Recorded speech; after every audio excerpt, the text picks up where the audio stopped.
Okay, let's begin. Good evening. First of all, big thank you again to North End and Adas for enabling and facilitating this. Hopefully you're enjoying it as an inspiring experience every Sunday night at 8 o'clock, where we can learn this holy book of the Ramchal, Mesillas Yesharim. So it's kind of, you're in the company of the Ramchal for an hour, because really my job is just to say his holy words and try and really get out of the way and just let you enjoy the amazing Ramchal. And we're also going to be doing it for those who are watching on Facebook as well, if it works. So let's do this. So last week, to recap, Mitzvah Hashem, the Kayach of the Torah we're going to learn tonight should serve as a refuah shalema around the world for all those who need refuah. It should be lani and neshama for all those who tragically passed away over the past few days. But Hashem, the Kayach of the Torah we're doing, and the Ramchal should be and made its Yoshe should advocate that to end the Magefa and really enter a new phase of the ultimate Yeshua. So last week, okay, to recap, last week we started the Perek Rishon, the first chapter of Path of the Just, in which we said, first of all, that everyone's been given a chayva, everyone's been given a duty. Everyone's unique. Each neshama has a unique chelek elokam, a unique portion of Hashem which expresses a unique potential, a unique almost spectrum of Hashem's koyach into this world. And last week we explained how to try and work out your unique potential. So that was last week. Let's now get into the second paragraph. So if everyone's got it inside, here we go. V'hinei, says the Ramchal, and behold, as our sages have taught us, Sheha'adam lo nivra, the man has only been created, Ella lehisaneg al Hashem, to seek pleasure, to have pleasure, al Hashem, concerning Hashem. So the first time I learned this, I straight away spotted the Ramchal's telling us something amazing, because he doesn't say lehisaneg el Hashem. He doesn't say that we're here to give joy to Hashem. You know, we normally say el Hashem. What does it mean al Hashem? What does it mean on top of Hashem, which obviously doesn't mean that. It means concerning Hashem. What does that mean, al Hashem? So let me share with you something very beautiful. So when I think I told you, some of you last week, when I, in my first yeshiva I went to, a holy yeshiva called Yavne, there was a great Russian Shiva who was one of the students of the Chazon Ish called Rav Goldvicht, who was one of the leading experts in the world in Medrash specifically, a big tzaddik. And there was a certain point, I think I shared with you last week, that I got very sick and I had to return to London. So I went in to get a bracha from the Russian Shiva. And I actually took in those days, a long time ago, one of these like little tape recorders that you can record, and I put it in my pocket. So when I went in, I just wanted to spend a few minutes hearing what the Russian Shiva would say. And I'll never forget what the Russian Shiva said, which was recorded, was the following. He said like this. He said that Hashem gave me a name, and you might say my parents gave me the name, but the Gemara says that when your parents name you, it's the 60th Ruach HaKodesh. It's really coming from Hashem. So I was named Avraham Aryeh. He says, so your name is Avraham, so you're going to have lots of tests. This is one of your tests. But you're also given the name Aryeh, a lion, to help you overcome those tests. He said, but my advice to you in helping you overcome the test is the following. He says that when the famous quintessential prayer, Chana's prayer, when Chana davened, it says Chana davened, doesn't say Chana davened el Hashem. We're taught that it's written Chana davened al Hashem. Explain the Rosh Hashiva, what does that mean, al Hashem? Because Chana didn't daven just to Hashem. She davened al Hashem, she davened for Hashem. However in pain she wasn't davening to dilute and eradicate her own pain. She was actually davening for Hashem, which is, by the way, something I think we've spoken about on Sunday nights, the importance of when we daven, don't just pray for ourselves. Don't pray even, the pandemic's really inconvenient or very painful or harmful. So Hashem, please help us. We should say, HaKadosh Baruch Hu, you want there to be a Beis HaMikdash. There's no Beis HaMikdash now. You want your children to be healthy and happy and being able to do mitzvahs during the pandemic in a certain area. It's harder in certain areas. There's many things we can't do anymore as a result of the pandemic right now. And when someone, chas v'shalom, is very, very ill in hospital, they really can't do a lot of things. So we should be davening for Hashem, and that's a whole different level. And I believe the Ramchal is saying, and therefore the Rosh Shiva said to me, don't just, when I pray for me. He said, pray for Hashem. He said, Hashem wants you to be able to be healthy and to learn Torah. So if you always learn how to pray for Hashem, pray for the Shekhinah, that's a way to get the prayers answered in a fast-tracking way, which is an amazing idea. And I believe that's what the Ramchal's saying here as well. He's saying, She'odom lo nivra elo lehisanek al Hashem. That we've got to give oinek to Hashem. So on one, there's many different areas to this. So on the surface level, it means, as I said, when we daven, we're giving oinek to Hashem. Right now, we're learning Torah, we're learning the holy words of the Ramchal. We're giving tremendous pleasure to Hashem right now. And we should be doing it l'shem, to give pleasure to Hashem. But there's even a higher level, which the Ramchal explains in Derech Hashem, which is like this. Hashem, and for those that want, on Wednesday night, there's Hashem on my Parsha series, I'm going to be speaking on this topic. The Kedushas Levi explains on Parshas Mishpatim that when Hashem gave us mitzvahs, he didn't give it merely for us. He gave it because he wants us to connect to Hashem. Explains the Kedushas Levi, that's a very deep idea. It's not there's us over here and Hashem there, and we're trying to have this relationship. We're kind of to the right, Hashem's to the left, or if you prefer your politics the other way, whatever works for you. And the two separate entities trying to have a relationship. Chas v'shalom, God forbid, as the Ramchal and other Mekubalim explain, we are a chelek elokai mimal. We're part of Hashem. All there is Hashem. There's nothing else apart from HaKadosh Baruch Hu. So in a sense, maybe it's a better way to put it. We're almost in Hashem. We're not. There's nothing outside of Hashem. All there is Hashem. And therefore, the Ramchal's explaining lesanek al Hashem, because there's not El, because it's not you there and Hashem there. So you're giving pleasure to Hashem. There's nothing else other than Hashem. So we're almost giving pleasure concerning Hashem, because everything's connected somehow or other. And it's a whole different way, a whole different mindset to look. The way almost performing Torah mitzvahs within this cocoon and this bubble of Hashem, as opposed to we're here separate in this world and Hashem's way, way far away in a way that we can't access. Really, Hasidus very much explains the opposite, that HaKadosh Baruch Hu is here with us, Dira B'tachtonim, living with us in our heart right now. And that's what the belief in Hashkafa Pratis, that's the belief in last week's Sedra, the mitzvah, I am Hashem, your God, who took you out of Egypt. It doesn't say Anoch Hashem Elokecha, who created the heavens and the earth. The whole point of Emunah is that HaKadosh Baruch Hu is with us 24/7, with Hashkafa Pratis. And I believe that's one of the areas the Ramchal is explaining, Lehisaneg al Hashem. Everything is a connection to Hashem. There's nothing outside of that. And then he says, Miziv Shchinosai.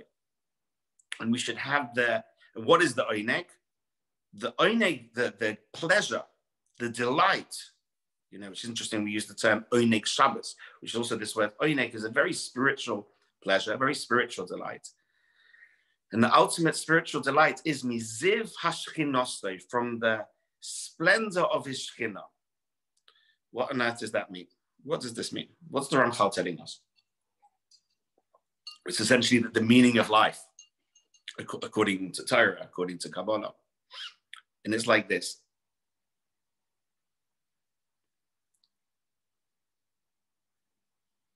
So physical pleasure in and of itself has no real meaning, even though most people really, if you ask them why they're here, they want to have happiness, they want to have pleasure.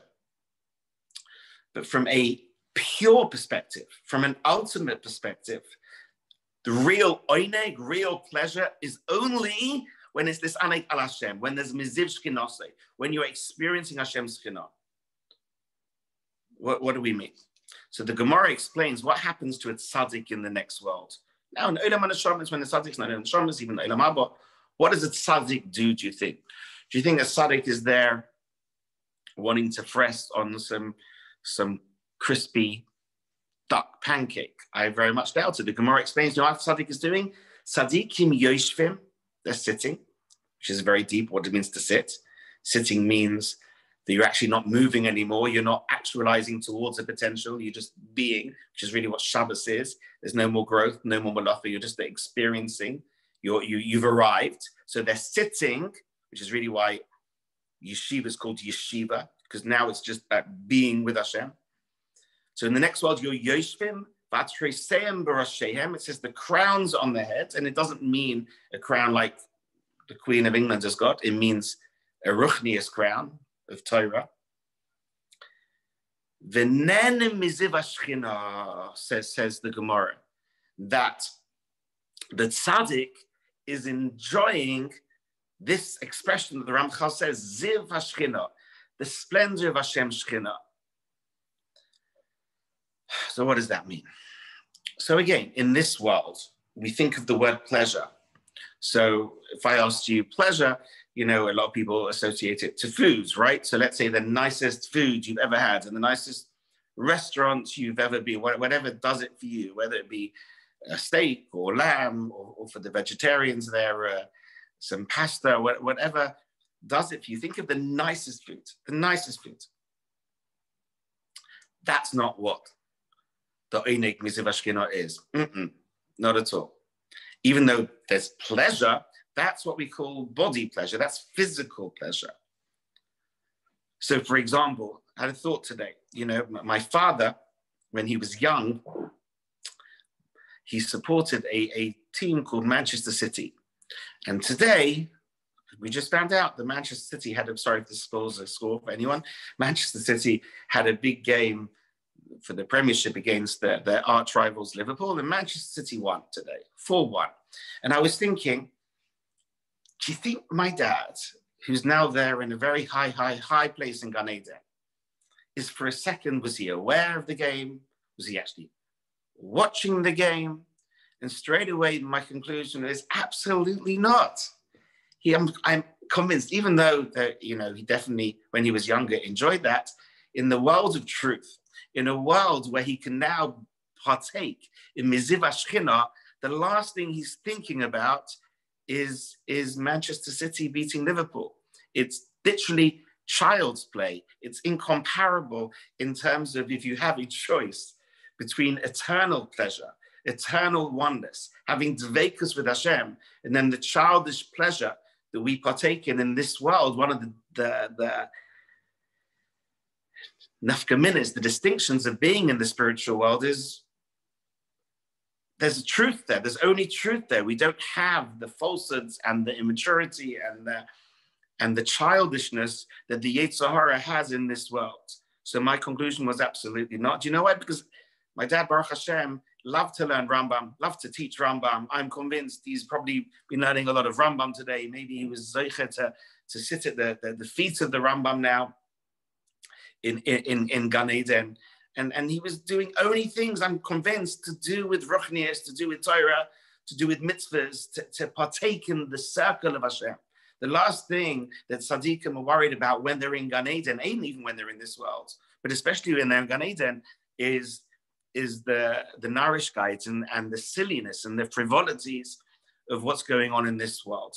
And that's what the Ramchal is explaining. The goal is just like our priorities in Olam HaEmes, in the world of truth, is only spiritual things. The ideal and the lofty aspiration should be that even in this world, it's that which should direct us. It's that which truly, genuinely will give you pleasure. Anyone here tonight would like to have pleasure and happiness?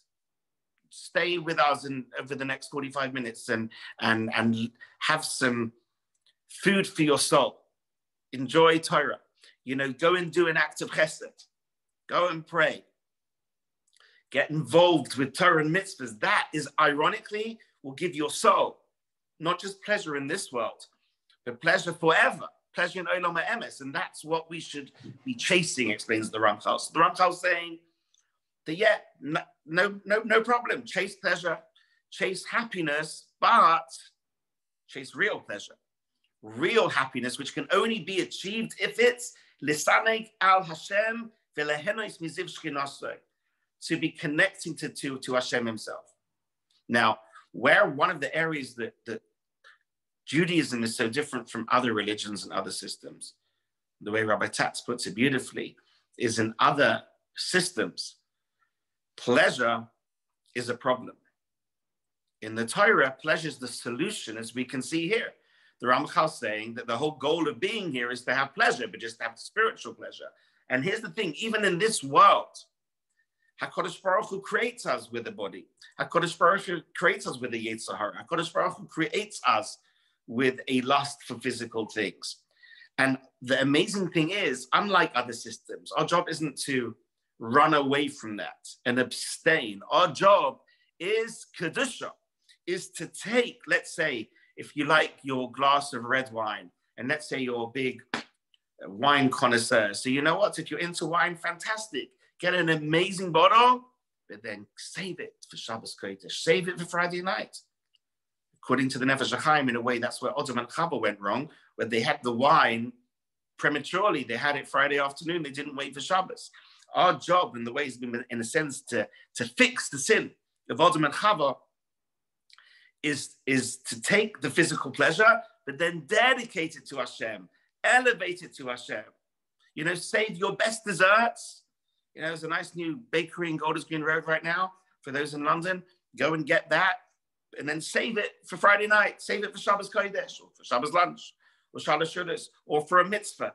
Or even, let's say you're hungry now, so no problem, do it, but just make a nice bracha beforehand. Make a nice after bracha afterwards. Say, I'm doing this in order to have the strength, because Hashem wants us to fuel our bodies in order to go and do Torah mitzvahs. So that's what we can do. And the Ramchal's explaining that you can even have physical pleasure as long as it's aligned to Ratzon Hashem. It's aligned to the will of Hashem. It's elevated through a bracha, through an after bracha, through the Pirkei Avos says, even when you're learning Torah, even when you're having a meal, learn some Torah during it. And one of the ideas of learning Torah during it actually makes the food taste nicer from a spiritual perspective, meaning it's soul food. It becomes soul food, and then the food you've eaten, when it's connected to a mitzvah, is actually food that can stay with you forever. What does that mean? Not that it will go stale and go moldy, but in the next world, which maybe we'll explain a bit later, the next world is essentially the outcome and the output of the input of this world. So for example, if any of you tonight were to say, okay, let's try Rabbi Hill's strategy. So you open up a nice bottle of wine tonight and you have a nice meal, but you make a beautiful bori puragofen before the wine. And then you have a meal and you make a bracha beforehand. And then during the meal, you learn a bit of Torah during the meal. And then you make a beautiful blessing afterwards. And you say, Hashem, I'm doing this so I can enjoy your world and give you nachas, Hashem, because I'm making so beautiful blessings and I'm elevating the physical world. And I'm doing it, I can fuel my body, so tomorrow I can go and do better and do more Torah and more mitzvahs and be a kinder person and be a healthier person. If you were to do it in that way, then ironically, that food you've had with you can then essentially stay with you in the next world. Why? Because in the next world, Hashem will say, I love what you did that Sunday night.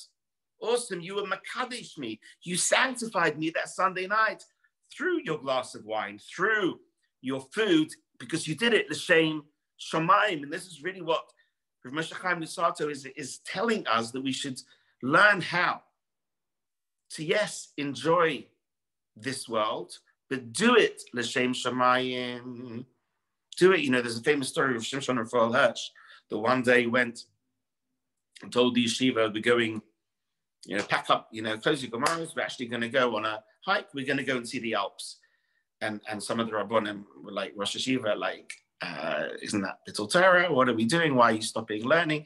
And he goes, he doesn't want one day Hashem to say, Shimon, did you see my Alps?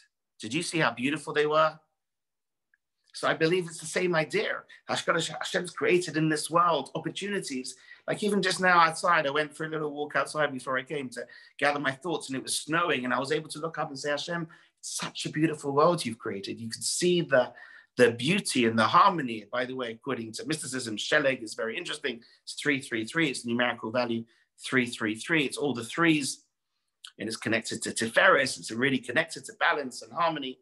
So you know, the idea is within the physical world, we can see the majesty and the magnificence of Hashem. And then even when we're enjoying, very much so, when we're enjoying physicality, it's there to be enjoyed if it's aligned to Hashem's will, if it doesn't contradict Torah, if when we do it, we're elevating it. That's what the Ramchal is very much saying. That's why we're here. That's why we're here. And by the way, if you ask people why you're here in this world, what drives you, what makes you tick, and then many people say, you know, success is really about money, is about finances. The Ramchal doesn't say a word about that. For Mesillas Yesharim, it's not even a starter. It's kind of an irrelevance. It's only about giving Hashem oinig. So yeah, with money, very much we can give Hashem oinig if you give your money to charity, for example. Beautiful if you give your money to charity, you know, because that's money which will last forever. As the Mishnah Perkei Avos says, when we leave this world, we can't take our money with you. Hashem doesn't take American Express, but ironically, the money that you can have with you is the money we did mitzvahs with, the money you gave to tzedakah, because then that currency is transformed to a spiritual currency, to a tanuk, a connection to Hashem currency. Then it's okay.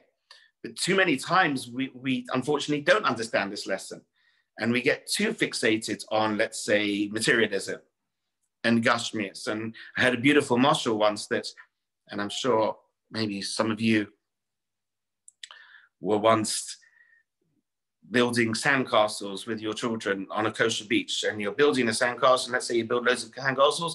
You ever have that? And then some naughty kid comes, runs and kicks all the sandcastles down. And then your child is left crying. By the way, maybe it's you were crying if you spent a lot of time building up these beautiful sandcastles, and then someone knocks them all down. This child is crying their eyes out. Oh my gosh, these beautiful sandcastles. And the adult in the room, the adult on the beach should be saying, really, that's, you know, let's not cry for knock down sandcastles, because they're just sandcastles. They're not meant to be even there to be permanent. I've heard Tzaddikim explain that that's the same thing with property in this world. That's the same thing with materialism in this world. At the end of the day, there's still sandcastles in the bigger scheme of things.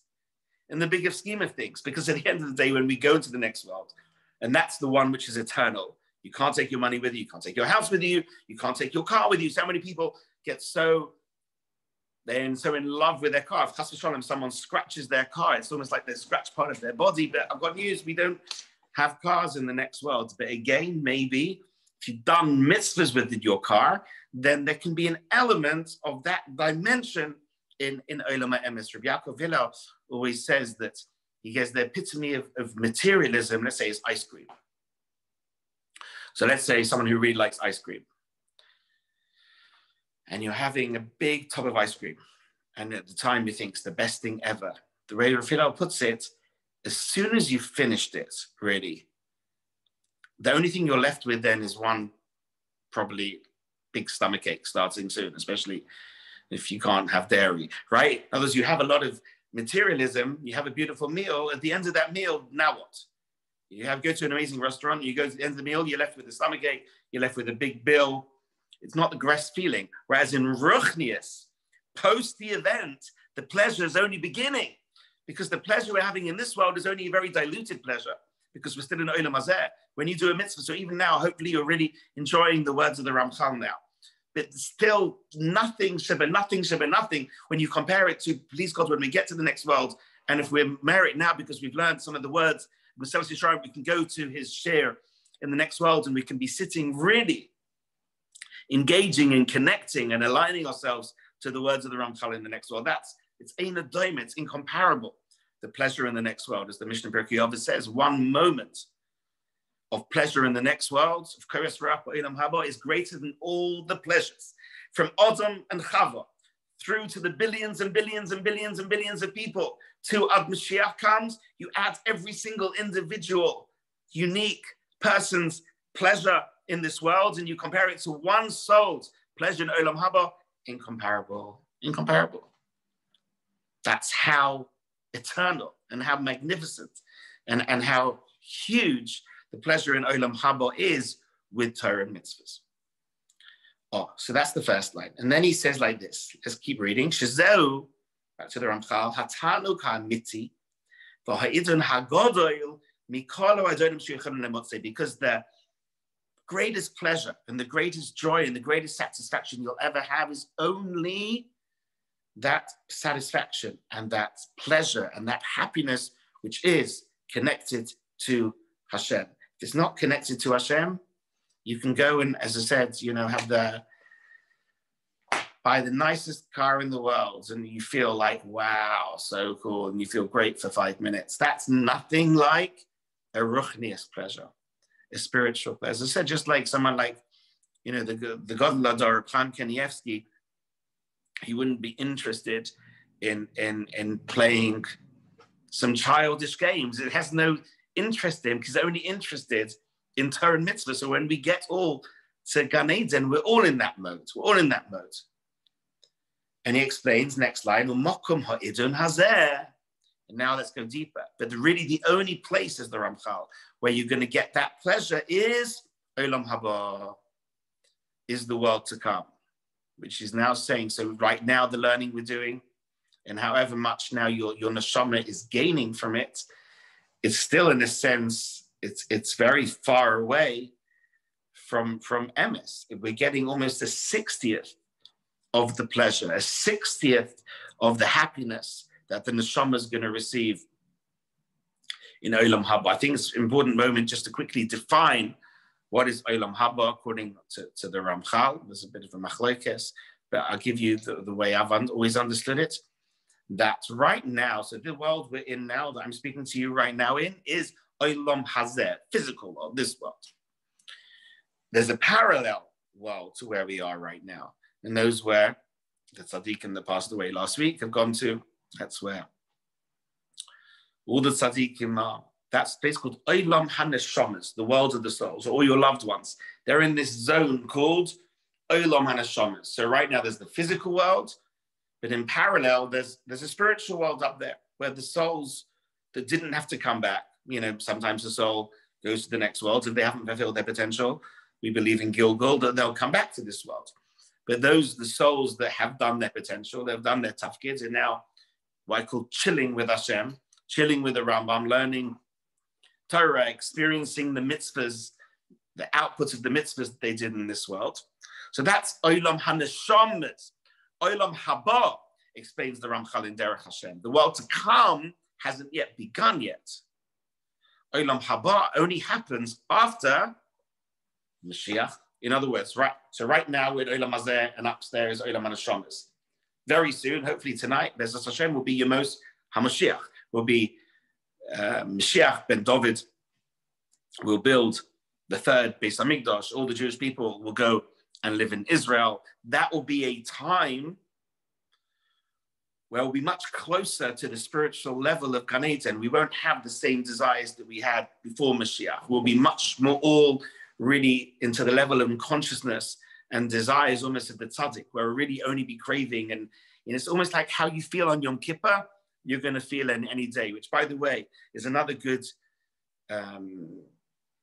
metaphor to try and work out what it is you're interested in, where you are in Yom Kippur, you wouldn't be interested in many of the frivolities and the silliness and the childishness things that we might be interested in today or tomorrow. And that level of spiritual consciousness on Yom Kippur is much closer to really how we should ideally be feeling really every day, in a sense.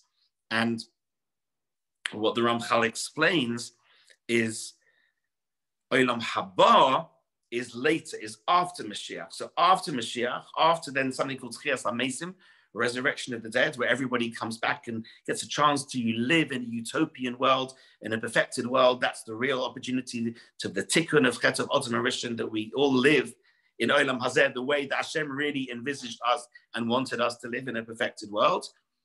After that, and the Ramchal explains in Derech Hashem very clearly from the Gemara in Sanhedrin, that it's going to happen after the year 6000. Then he explains there's something as a phase called the 1,000 years of reconstruction, whatever that means. I'm not going to go into that now. But then after that, we go into what the Ramchal is saying is Olam Haba, which is once we've done the job, post Mashiach, post any reconstruction, then finally we can just enjoy Hashem and we can be with Hashem and experience the highest level of oneness. Now, it's very important. And then Ramchal writes like this: Ki hu hanivra ba'achona hamitzarech l'davazeh. And the true place for the pleasures of Olam Haba, which was created for this purpose. So the whole point of Olam Haba was to give us individuals, us chevra, pleasure. But the pleasure isn't some ice cream. The pleasure isn't watching Man City beat Liverpool. The pleasure isn't a glass of wine. The pleasure is connection to Hashem through Torah mitzvahs, that oneness, that feeling of love, that unity, where we almost lose our identity in the oneness of Hashem. And that pleasure and that happiness and that joy and that love is why we're here. I just need, I think, to tell you a little bit what the Ramchal writes in his other, there's many classics for him, but the famous other classic Sefer Derech Hashem, The Way of God in Perek Beis, the Ramchal explains why is it that Hashem made the world. In other words, did Hashem just make the world? Why did Hashem make the world? He explains because Rotzon lehitiv mituvoi. Hashem is a giver, and he wanted to give of his goodness. And the whole reason why we're here in this world is for us to get to the next world, so Hashem can give us the greatest good, which is himself. So the good isn't something physical. The good isn't something, in a sense, tangible. The good is something infinite. The good is to be part of the root of all goodness, which is Hashem. So the ultimate place of pleasure is Olam Haba, is the world to come. But the only way to get there is by enacting our free will and by deserving and earning that place of Hashem. So the way I like to put it is the proximity, the amount that you get to reveal Hashem in this world will be the amount that you get to spend with Hashem in the next world. It's mamish connected. You know, you plant oranges, you become an orange tree, and apples. So it's up to you what you want to plant. Do we want to plant purely materialism? Do we want to plant, God forbid, Averas? Or hopefully, do we plant mitzvahs? Do we plant Torah? Do we plant love and unity and oneness? Then we get a chance, B'ez Hashem, to live that and to experience that for eternity. So that's why we're here. And you should know there's a little bit of a famous question, because from our perspective, and this is kind of super ironic, the Ramchal saying from our perspectives, we should be doing Torah and mitzvahs not for ourselves. We shouldn't be doing Torah and mitzvahs so we can have pleasure. We should be doing it to give pleasure to Hashem. So from our perspective, we're here to give pleasure to Hashem. From Hashem's perspective, Hashem's doing it to give pleasure to us. It's a bit like a really good marriage where the husband just wants to give pleasure to his wife and joy to his wife. And the wife is almost so selfless. She just wants to give pleasure and happiness to the husband. And they're both giving selfless giving. So they're both super nourished, which ironically, if you've got a husband which is only caring about himself, and you've got a wife which is only caring about herself, then neither of them will be that happy. So the same idea is that relationship we have with Hashem, that Hashem has created us to give pleasure to us, because Hashem is a giver. But then it's a big mistake if we start thinking, hey, I want to have pleasure, so that's what's going to motivate me in this world. I'm only going to do good because ironically it's going to give me pleasure. Maybe that's the meaning of the Mishnah, which says you shouldn't do mitzvahs in order to receive a reward. Rather do a mitzvah, and I think that's what the Ramchal is saying, that what should motivate us is actually giving pleasure to Hashem. Let's continue now. Next paragraph. So, says Mesillas Yesharim, anyone who's doing it with me inside. And for those on Facebook, maybe if you go to another screen and you go to safaria.org, I think you can get Mesillas Yesharim there. We're at chapter 1, third paragraph. However, the path that helps us reach our desired objective is only this world. What a paradox. So even though the mokre, the place where Hashem will give you your reward and will give you that incredible joy, which is the whole reason why we've been created, which is Olam Haba, can only be reached via Olam Hazeh. It's the only way there. There's no shortcut. There could have been a shortcut, which is really Gan Eden, Adam and Chava, but we've chosen, as a result, which I'm not going to go into now, to go the long way around, the 6,000 years way around. That's the only way to get to this amazing palace of the palace of Hashem and to be part of that oneness. And therefore, says the Ramchal, that's why it says in Pirkei Avos, Ha'olam hazeh doimeh leprosda b'fnei olam haba. This world is comparable to a corridor before the world to come, which is super tragic for so many people which want to only make this world their palace. You know, for too many people, tragically, the Yetzer Hara fools us and makes us think, jam today, what counts is here and now. So let's build my palace now. So the house has got to be spectacular and everything in this world has got to be spectacular. We've missed the point, because then what happens when we get to the next world? What's going to be the corridor to take you to the real palace if you wanted your palace here? Chas v'sholem, we're going to be locked out the palace, chas v'sholem. So the goal is, maybe that's one of the reasons, again, we leave a part of the house. Okay, l'shem l'chorban. We're meant to leave something unpainted. We're meant to leave part, because it's not a palace. This world isn't a palace. God forbid. This world is an incredible opportunity it's the only way to give true pleasure to Hashem. It's the only way to do Torah mitzvahs, but it's not here as our palace per se. It's a corridor. It's a very short-term, interim, finite, temporary phase to get to a world of permanence, to get to a world of eternity. But too many people, we think this is what's permanent and we only put all our eggs in this basket and then we get a shock. And then the Ramchal says, the intermediaries, which can get you to this purpose, what is it that moves you along? It's like you've got a car.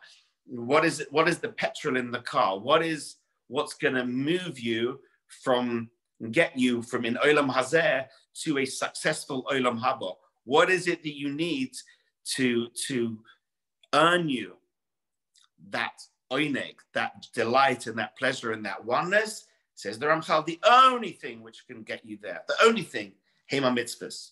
That's why we have 630 mitzvahs, or in this week's Parsha, the Mishpatim. That's what a mitzvah is. That's why, according to Kabbalah, mitzvah means safsa v'chibur, ways to connect. Mitzvah is not a command per se, meaning like there's these assignments that I have to fill. It's not an assignment, as we said today, which is outside of Hashem. These are the ways that we can relate to Hashem. This is what gives us unification with Hashem. Let's not make the tragic mistake of looking at mitzvahs as rituals and habits. And before you know it, you know, I've spoken to so many Talmidim. I've asked the Talmid last week, I said, you know, how many times do you think of Hashem every day? And he thought about it. He says, maybe 3. When I daven, there's 3 times. I said, are you joking? I know you make a bracha. He goes, yeah. So meaning he was making brachas, but he wasn't thinking of Hashem. That's tragic. That's tragic. Rabbi Nachman talks about the importance of almost on a constant basis, learning how to have an ongoing dialogue with Hashem. It's like a 24/7 WhatsApp messaging with Hashem. We should be living our life. As I said, I went outside and saw the snow. I said straight to Hashem, beautiful. Didn't have to make a bracha, but you're just meant to be in dialogue. Hashem loves us. He wants to have a communication with us. So we need to be in communication. And therefore, critically, the whole point of Torah and mitzvahs is ways to connect to Hashem. Hashem loves us, wants to have a relationship with us. And those are the conduits to enable us to have the relationship. And that's, it's so tragic when too many of us get involved with mitzvahs and it becomes, we forget about Hashem in the mitzvah. Some people can forget about Hashem when you learn Torah, God forbid, which is one of the reasons Rabbi Salanta said to his yeshivas, you've got to study Path of the Just every day to make sure it inspires you that when you're learning other things, whether it be even the Chumash, or whether it especially be Torah Shabbal Peh, you're learning Gemara, that you shouldn't stop thinking about Hashem. And therefore, for us mere mortals, it's really important. And by the way, I know people that when they daven, they're not thinking about Hashem. Because sometimes when you're davening, you're just saying the words, or not even saying the words. You say, and then so many people, when they daven, they say the first line and the last line. And then they're saying the first line and the last line very quickly. And they probably don't even, I wouldn't even mind if they would think about what they're saying on the first line. And saying, Hashem, I'm doing this for you. This is my way of communicating with you today. But tragically, we don't do that enough. Tragically, we get lost and we don't even know what a mitzvah is. That's why the Ramchal is saying the mitzvah is there to connect you to Hashem. End of. That's the only way in. The only way in. If it's not a mitzvah, so for example, it's very interesting though, because on the other hand, the Hobbits Kind, famous sefer, says there's no such thing as neutrality. So brushing your teeth, the Hobbits Kind say it's either it's connecting you to Hashem or distancing you from Hashem. So I think it's an interesting question on the Ramchal. So let's say sleep could be a mitzvah. If you go to sleep because you want to charge up your body so that the next day you can do tremendous Torah mitzvahs, then sleep in and of itself would be a mitzvah. Not a mitzvah, but it would be something positive. I suppose if you sleep in the sukkah, obviously you sleep in Israel, sleep in Eretz Yisrael, then that in itself is doing a mitzvah. I can see some of you who are on Facebook are watching me from Israel. So even when you go to sleep, you're doing a mitzvah. But us mere mortals who don't have the privilege of being in Eretz Yisrael tonight, when we go to sleep, it's important when we say Kriya Shema Lamitzah, we say Shema, we say Amapil, we're saying, Hashem, give me the opportunity to sleep healthily so that tomorrow I can be even better and be a better Eved Hashem. But it's interesting that the Ramchal, maybe it doesn't mean only the mitzvahs and the Torah, maybe it means, things to enable mitzvahs, but essentially the Ramchal seems to be saying the only way to give you that connection in the world to come is mitzvahs. And then he says, but the Makom Asiyas HaMitzvahs Hu Rakei Lamazeh. The only place, ironically, that you can do mitzvahs genuinely with your free will is this world. So even I've said tzaddikim can be learning Torah in the next world. It's a different type of learning Torah. It's in a sense, on one hand, at a higher level, because they're in this place where there's no time and space. They're able to go in way deeper. On the other hand, they're not choosing to go in. So the only place where we can choose to do good, to perform mitzvahs, is in this world. That's one of the big differences in this world to the next world, because in the next world, we won't have free will. And then he says, that's why Hashem's first of all put us in this world. So that through the intermediaries of mitzvahs, which has been prepared, then we can achieve and be ready to receive the place that Hashem has prepared. So it's almost that, and this is a beautiful idea, maybe it means it says, the introduction to Pirkei Avos, every single soul, the Jewish people, have their own portion of the world to come. So, and the Ramchal also uses this word that Hashem has almost created for you your portion before you were born. So it's almost, we almost like have a seat, just to give a metaphor, like in a theater, everyone's got your own seat, or in the shul, everyone's got your own seat. So it's almost like Hashem's already created that space and that seat for us in the world to come before we were born. But now it's up to us to earn that seat. So we spend our whole life trying to earn that which was already created for us, were we to fulfill our potential and activate our potential. That's deep. Then it says Shehu Olam Haba, and that's going to be in Olam Haba. Lirovoi Shom Batuv, only in the world to come. There you will fill yourself with goodness. Asher Konoloi, you've acquired for yourself through these intermediaries. So the only Torah you can learn in the next world is the Torah you learned in this world, or maybe the Torah you helped other people learn in this world that you were connected to in some way, shape, or form. One of the reasons why the whole process of Daf Yomi began, the idea of learning a page of Gemara every day began, is the mystics would say, at least even if you haven't done it thoroughly, but now you have access to it for eternity. So someone who learns Daf Yomi, then in the next world, they can go much deeper, but at least they have access to it. If someone hasn't learned, Masechta Zavochim, so then they can't connect to the deep Torah within Masechta Zavochim in Olam Haba. It's a very deep idea. So let's say we do some mitzvah of Shabbos, the outcome and the output and the consequence and the ramification, the tremendous pleasure we're going to get from keeping Shabbos in the next world could only be achieved if you've really kept Shabbos in this world. And, tefillin, you can't gain the rewards for putting on tefillin if you haven't put on tefillin.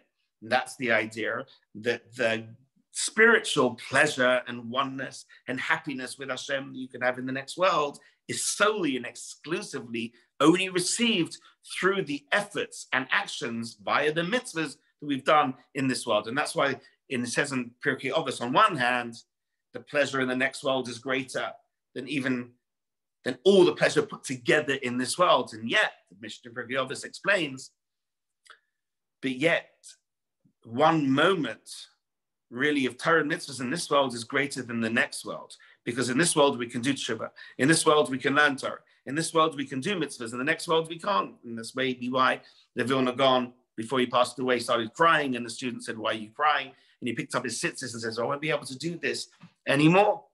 Even though he's now, according to what we've learned, he's able now to have the pleasure with Hashem as a consequence of putting on tzitzis. But the idea really, and I think what he's saying, I can't no longer give to Hashem. I can't give to Hashem that pleasure anymore through my free will. That's what's going to be missing when we go to the next world. And then finally it says from Eruvin, Hayom la'asoson u'mochol lekabos haram, which is a very deep idea. That's why this world is la'asoson. It's the only time, again, it's too late. When as Rabbi said, when the candle's burning, there's still time in the day. When we're still alive, we've still got to be going and trying to do as much Torah mitzvahs as we can, because when we leave this world, then we can no longer, with our free will, choose to perform Torah mitzvahs. But then he says, "Umachar lekabos karam." So your schar, your reward, the real pleasure, the real joy and happiness that's going to come as a consequence of our Torah mitzvahs is only given in the next world. Hopefully, again, those of you with me now getting spiritual joy from our learning, it's just a taster. It's not even close to anything like we can, please God, get in the next world. But something else that we learn from this Mishnah, which is machal lekabos haram. Don't expect your reward. Don't say, "I've learned with Rabbi Hill tonight for a whole hour, so now Hashem, I expect you do some fantastic business deals for me this week, and this good thing happens, and that good thing happens." Maybe, hopefully, please God, and it should be a bracha for you that your tefillah should come the tova. However, the reward for mitzvahs is only in the next world, and that's why you can have Sadiqim, but Virala, you can have Sadiqim who are going to get the most incredible, highest level. Take Yaakov Avinu was one of them, yet his life is extremely stressful. Trials and tribulations, non-stop, endless trials and tribulations. And that's why you can have many, many, many, many good people that they're seemingly suffering a loss, and you think, that doesn't add up, that's not fair. But it is fair because the gain they will get will be infinite, but they're only getting that in the world of infinity, in the Olam HaEmes. Now, who's to see? We don't get rewards in this world. Let me just finish with a moshel from the Hobbits Kind to try and explain what the Ramchal said here. And it goes like this. Hopefully it will help us view life better. Says the Hobbits Kind, there was once a very poor man in Poland, very, very poor, had a big family to support, couldn't look after them. So the poor man is like, what do I do? And he heard this legend, they thought maybe a myth, but maybe it could be true. There was this island far, far away. And in this island, there was diamonds everywhere. It was paved with diamonds. Like now we have concrete paved. This was an island. There was just diamonds everywhere. And him and his wife discussed it for the Shalom Bayis. Was it a good idea, bad idea? Should he try and go on a journey? And it means they won't be with each other, but then they're not going to have arguments. Maybe that's a good thing. What should they do? Should he go? Should he not go? Should he go? And they made a decision. Go for it. We need it. They were struggling. They couldn't survive. So he went and he started going on the journey. He found the boat that went to this famous island, and it was a long, scary, arduous journey, but he went on that journey. And 9 months later, he's now arrived at the island, and he gets on the island and he can't believe his eyes because it's true. There was diamonds everywhere. Everywhere. He's like, Hashem, thank you so much.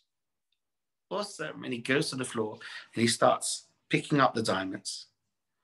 And after a while, there's a bit of a drama because people haven't seen like the strange behavior before. And they come to him, it's like, what are you doing? And he goes, hello, diamonds everywhere. Why aren't you all coming and taking them? And they're saying, don't you know that boat that took you here? It's not coming back for a long time. You're here, you're stuck here for many, many years. And these diamonds aren't going to get you anywhere here. Why would you want diamonds? Because everyone's got diamonds. That's not currency which has value. So the last thing you want to be doing is spending time. If you want to become wealthy on this island, diamonds ain't going to help you one jot. If you want to become wealthy, go and get some fish. We've been starved of fish. We haven't been able to find fish for hundreds of years. If you can be the man that brings fish back to the islands, you will be great. You will be wealthy. You will be famous. You'll be a famous fish philanthropist. And he said, you know what? What was I thinking? Oh my gosh, I'm stuck on this island. Diamonds aren't going to get me anywhere. Everyone's got them. So yalla, let's go and fish. So he borrowed the fishing rods and started fishing and fishing and fishing and fishing and davened to Hashem for help. And one day he got lucky and he struck fish, and one fish after another. He became the sushi king of the island. He had so many barrels of fish, you wouldn't know what to do with it. And then finally, the day the boat came back to take him back to Poland had come, and he was so excited to go and share his wealth with his wife and family. And he had his servants were loading the barrels of fish on the ship. 1, 2, 3, 4, 613 barrels are finally loaded on the boat. And he's so excited now to finally come and see his wife. And as he's traveling back, the captain of the ship says, if we don't throw these smelly, disgusting barrels of fish overboard, I'm going to be throwing the owner overboard.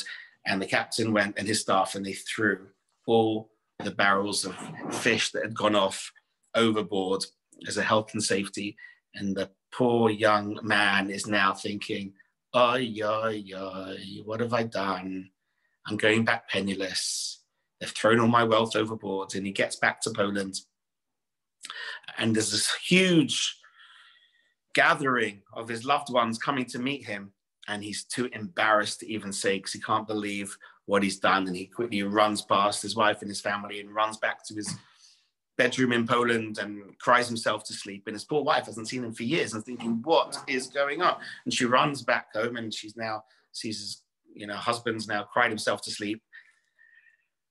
Hi. And she's looking through his clothes and she sees something glistening out of one of the pockets of his clothes. And she takes out from the pocket a beautiful diamond. There was a diamond, and she's now excited, and she runs back to the jeweler to find out, is this diamond worth anything? And the jeweler says, madam, your husband's done amazing. It's incredibly beautiful, exclusive, expensive diamonds. You're going to become rich.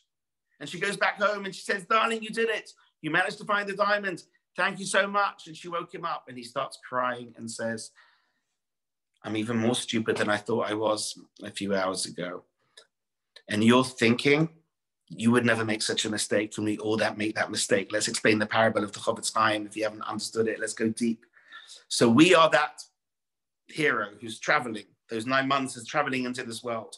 And Hashem puts us in this world. And there's diamonds everywhere. And those diamonds are what the Ramchal explains, Torah and mitzvahs, the 613 mitzvahs. Everything we can do for Hashem is all the diamonds. But people around you will say, that's not going to make you wealthy. That's not going to give you success. That's not going to give you fame. That's not going to make you happy. What's the point? You're here for a while now. You might as well get stuck into this world and enjoy this world and enwrap yourself with all that which is in your world. And what do we do, even though we know that we've only been put here to pick up the diamonds for Torah mitzvahs? We get diverted, we get distracted, and our Yitzhara fools us, and peer pressure in society, what's called the Olam HaSheker, the world of lies, fools us, and before we know it, we're investing in fish, and we're investing in the temporary things, be it money, be it these properties, trying to build a palace here when we're not here permanently anyway. So what's the point? So we get so distracted, and ever so often we pick up a few diamonds, and then when we go to the next world, that journey back is the journey now into Olam HaNeshamas. And then when we're met by our loved ones, they'll be wanting to meet us, and we'll be so embarrassed to even look at them, because we'll be like, what have we done? What have we done? We totally wasted our life by just focusing on the frivolities and the shtuyot and the sushi. And we didn't focus on the Torah mitzvahs. But yes, we'll be left with a few diamonds. And for that, we get a huge chunk of Olam Haba. But then we'll be thinking, if only we could have done more. And that's why the Ramchal is teaching us this, telling us right now, let's not make the mistake of that young man in the Moshel of the Hobbits Kind. Let's learn from that. Let's realize we're now here in the islands, and there's diamonds everywhere. There's so much ample opportunities to do mitzvahs of chesed, and to learn Torah, and to daven, and to say to him, we can do so much 24/7. Let's get on with it. And that's what the Ramchal's trying to say, that we should get on with it. If not now, when? And we should please God as a community, as Am Yisrael, together, collectively, get into Avas Chinam, get into basis love, get into unity, get into davening, get into Tehillim, get into learning Torah, get into giving nachas to Hashem. And please God, by doing that, we're going to bring Mashiach. Amen. Thank you, everybody. Wishing you well. Mitzvah Hashem. We'll see you next week at 8 o'clock. Thanks for joining. Thank you. Great. Thank you very much indeed. Thank you very much. Thank you. Thank you very much. Bye.